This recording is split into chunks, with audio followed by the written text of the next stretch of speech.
Something strange is happening to men who've had enough experience with women. They're not becoming broken or damaged, they're becoming aware. And once you see what they see, you can never unsee it. In this video, I'll reveal 3 things Schopenhauer discovered about male sexuality that most men never understand. First, why sexual desire isn't actually yours. It's nature controlling you.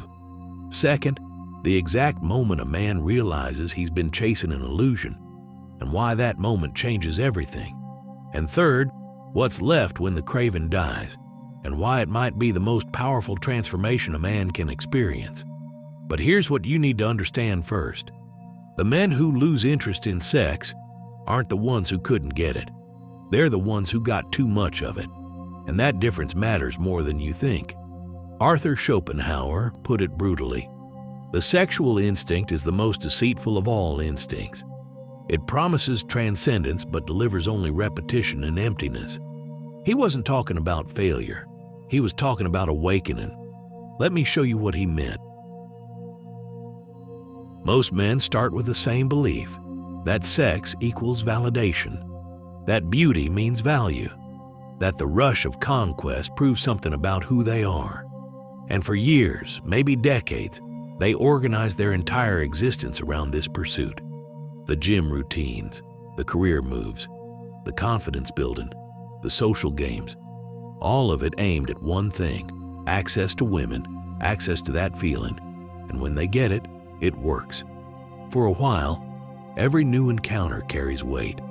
The excitement of novelty, the illusion of meaning, the temporary feeling that this time, with this person, something profound is happening. But here's what Schopenhauer understood that most men discover too late. You're not chasing connection. You're chasing a chemical response that nature designed to manipulate you into reproducing. Think about it. Every sexual experience follows the same pattern. The pursuit, the escalation, the climax, the immediate deflation. And within hours, sometimes minutes, the hollowness creeps back in. You tell yourself the next one will be different, that a different partner will provide what's missing, that more intensity, more novelty, more conquest will finally satisfy the hunger. But it never does, because the hunger isn't real, it's programmed. Nature doesn't care about your fulfillment, it cares about gene transmission, and it's willing to lie to you every single day to ensure you keep playing the game. Schopenhauer called this nature's most elaborate deception. The way biology disguises reproductive impulse as personal desire. You think you want her, but what you actually want is the temporary relief from the craving nature installed in you. And the cruelest part? The more you feed it, the emptier it becomes. The cycle that never satisfies at first. Scarcity makes every experience feel precious. When access is limited, your mind inflates the value. Every encounter feels like an achievement, but increase the frequency, remove the scarcity, and something unexpected happens. The experiences start blurring together. What once felt electric now feels mechanical. What once carried meaning now feels transactional. You notice the same patterns, the same conversations, the same performances, the same aftermath of fleeting pleasure followed by emptiness. And slowly a dangerous question forms in your mind. What am I actually getting from this? This is the beginning of the shift, the moment when repetition reveals the illusion. Because once you see the pattern, once you recognize the script playing out again and again, you can't pretend it's meaningful anymore. Some men panic at this point. They chase harder, convinced they just haven't found the right partner or the right situation. They double down on the pursuit, terrified of what it means if the desire itself is hollow. But other men, the rare ones, they stop. They sit with the discomfort. They let the question linger, and that's when everything changes. Remember that second question I mentioned? When does a man realize he's been chasing an illusion? I'll reveal the exact moment shortly. But first, you need to understand what Schopenhauer discovered about why this realization hits so hard. Schopenhauer didn't just critique sexual desire, he dismantled it completely. To him, romantic love wasn't a beautiful mystery. It was biological theater, an elaborate performance where nature pulls the strings and convinces the actors they're improvising. In his framework, when a man falls in love, he hasn't fallen into anything divine.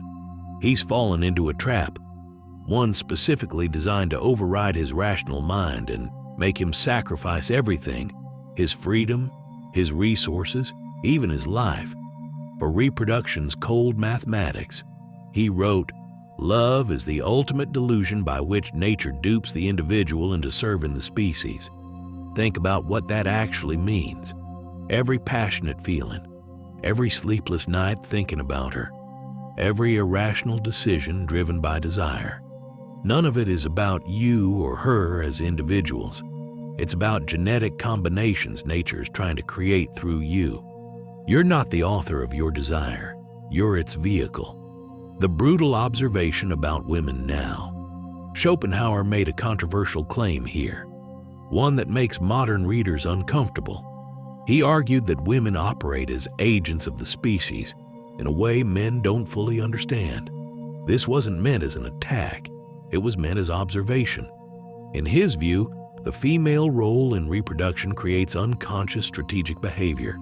She doesn't pursue sex for the same reasons a man does. She pursues it as a tool for securing resources, protection, and optimal genetic material for offspring.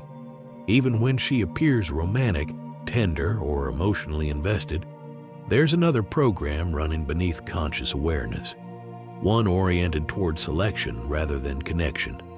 That's why Schopenhauer believed men so often feel used after sexual encounters. The man enters thinking he's sharing something sacred. The woman, operating from biological imperatives she may not even recognize, is evaluating and selecting. He wasn't judging this. He was describing what he saw as nature's design. Here's the answer to that second question. The moment a man realizes he's been chasing an illusion comes when he recognizes this pattern in his own experience. When he recalls the times he was selected, then discarded. When he remembers how much he invested, emotionally and materially, into connections that revealed themselves as purely transactional. The heartbreak isn't just emotional, it's existential. Because it wasn't just her who betrayed him. It was the entire framework he believed in. The lie that sexual attraction means value. That beauty signals goodness. That romantic feelings equal genuine connection. When that framework collapses, something inside him dies with it. From worship to withdrawal. This is where emotional detachment in men actually originates. Not from trauma, though trauma can accelerate it, but from clarity. He stops chasing because he finally understands the game.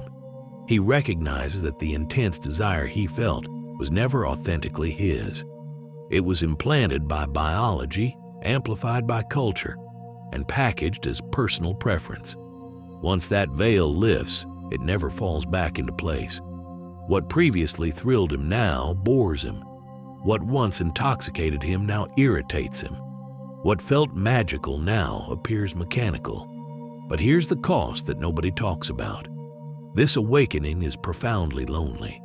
He can't return to casual hookup culture because he sees through it.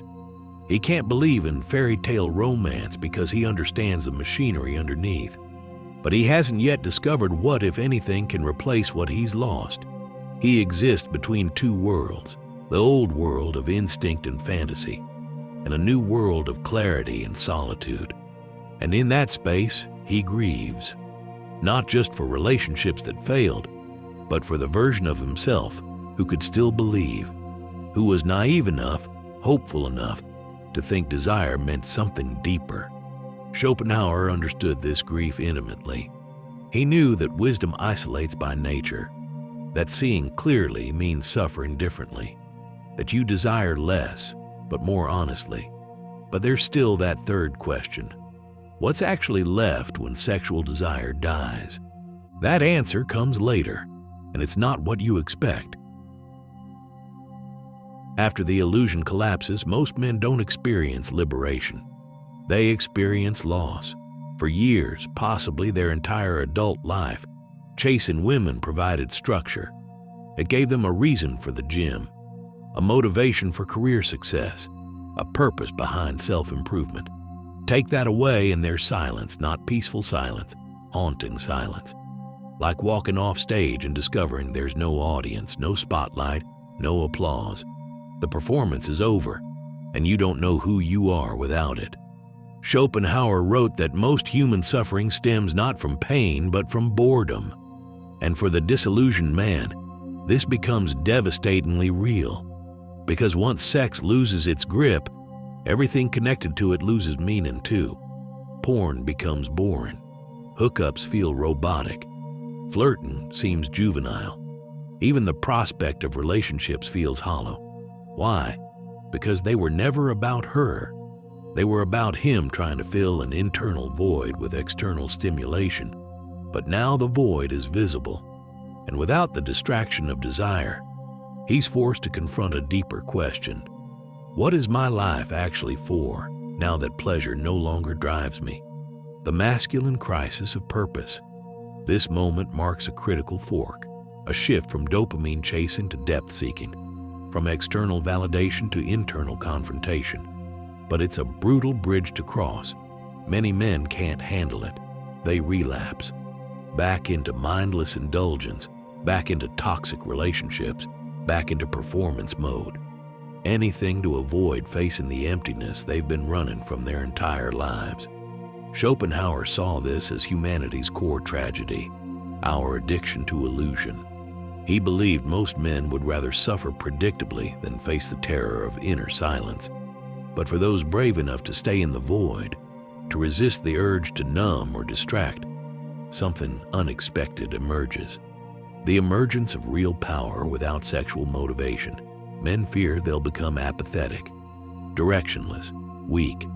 But what actually emerges is the opposite. Real power. No longer chasing approval, he becomes grounded in self-respect. No longer needing validation, he becomes immune to manipulation. No longer ruled by lust, he becomes master of his own mind. This man doesn't hate women. He doesn't fear intimacy. He simply refuses to trade his peace for momentary pleasure. He sees sex for what it is, a biological act that can be either sacred or soulless, depending on the consciousness behind it. And if it's not aligned with something deeper, he walks away without regret. But can real intimacy still exist? Here's where Schopenhauer's philosophy reveals something unexpected. This awakening doesn't mean isolation forever. For some men, rejecting shallow sexuality opens the door to genuine intimacy. Not love based on chemistry or hormones, but love built on resonance. A quiet understanding between two people who don't need each other to feel whole, but choose to walk together anyway. This kind of connection isn't driven by biological imperative. It's driven by aligned values, by mutual respect, by shared silence. And in this rare space, sex regains its sacredness. It's no longer transactional. It's no longer performance. It becomes expression, communion. From animal to architect, Schopenhauer believed most people live as animals, driven by urges, reacting to instincts. But the awakened man becomes something else, an architect. He no longer obeys every impulse. He questions them. He studies his own nature. He reclaims authorship over his time, energy, and emotional life. The man who once gave himself away for fleeting pleasure now guards his energy like gold. And in doing so, he discovers a rare kind of freedom. Not freedom from women or sex, but freedom from the unconscious need that once ruled him. Schopenhauer didn't just say sex was overrated. He identified it as the ultimate form of enslavement, a chain most men never notice until it's too late. They confuse it with freedom, with masculinity, with life itself. But in reality, most men are completely controlled by it. Think about how much of male existence is organized around sexual access. The clothes you buy, the car you drive, the gym membership, the career ambitions, the social status games. How much of it is actually for you? And how much is performance designed to attract female attention? Be honest. If women didn't exist, would you still be doing most of what you're doing? This isn't freedom. It's just a different form of control. And the terrifying realization is that most men only recognize they were prisoners after they've lost interest in the chase, the culture that feeds the lie. We exist in a world where everything is sexualized. Every advertisement, every movie, every scroll through social media. It keeps men locked into one belief, that pleasure is the goal, that if you're not constantly craving sex, something is wrong with you. But Schopenhauer argued the opposite. He believed genuine strength doesn't come from indulgent desire. It comes from transcending it. He saw pleasure not as fulfillment, but as temporary absence of pain. That rush after sex, it's not bliss, it's just relief.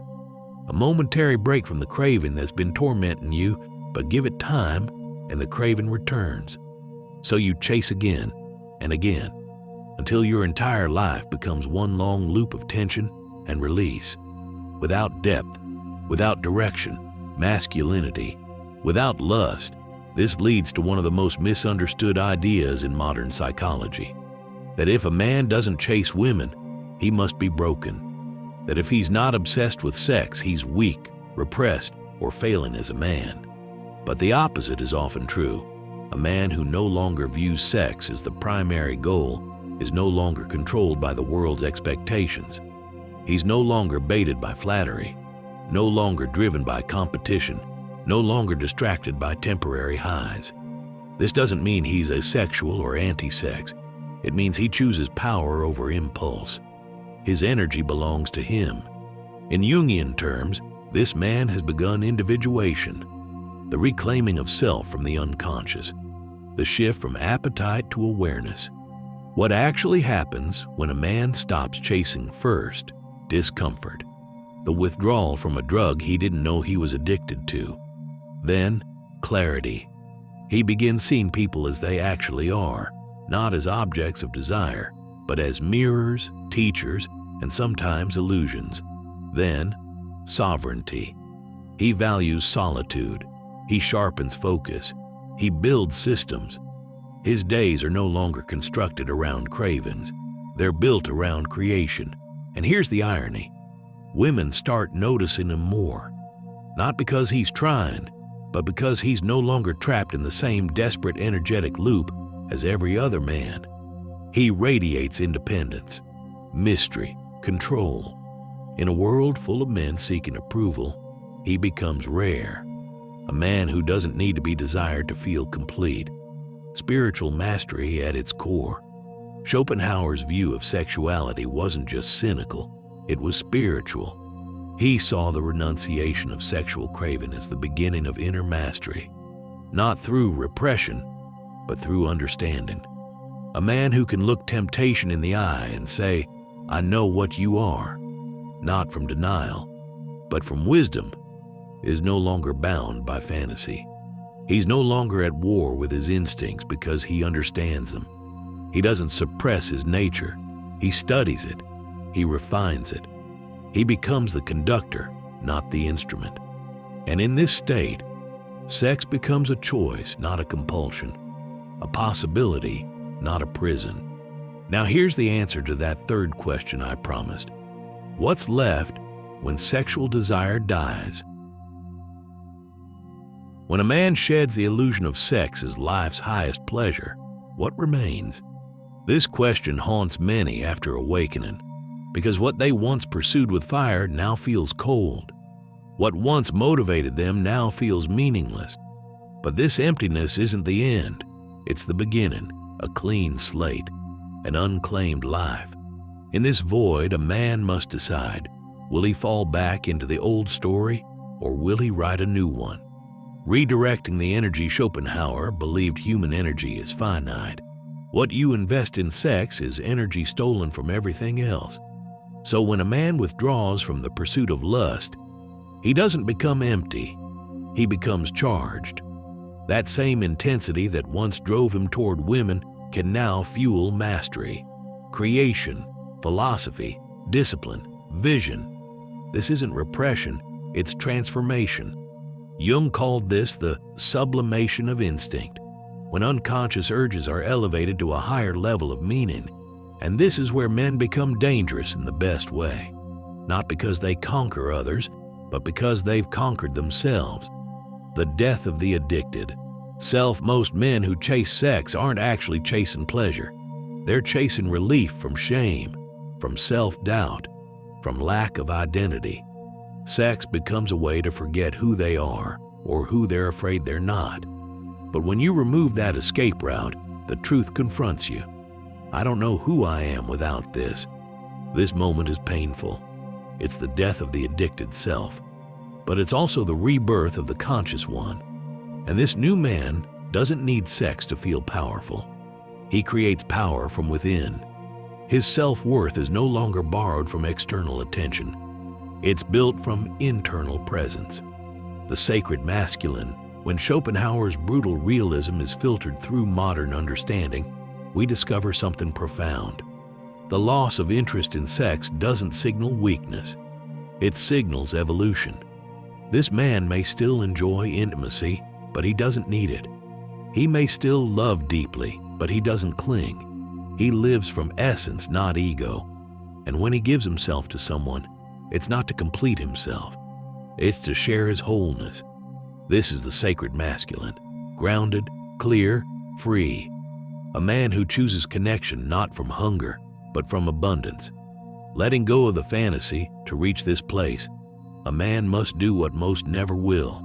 He must grieve the fantasy that love would fix him, that pleasure would fulfill him, that desire was destiny, and in letting go, he doesn't become numb. He becomes real. He sees beauty without needing to possess it. He feels attraction without being enslaved by it. He experiences life without needing constant entertainment. This is a quieter life, but it's stronger. It's slower, but it's more true. And from this place, he can finally ask the question that matters. What does life want from me now that I'm no longer distracted? The final liberation Arthur Schopenhauer didn't offer comfort. He offered clarity. And while his words may seem harsh to the romantic, to the man who's been burned by illusion, they feel like truth.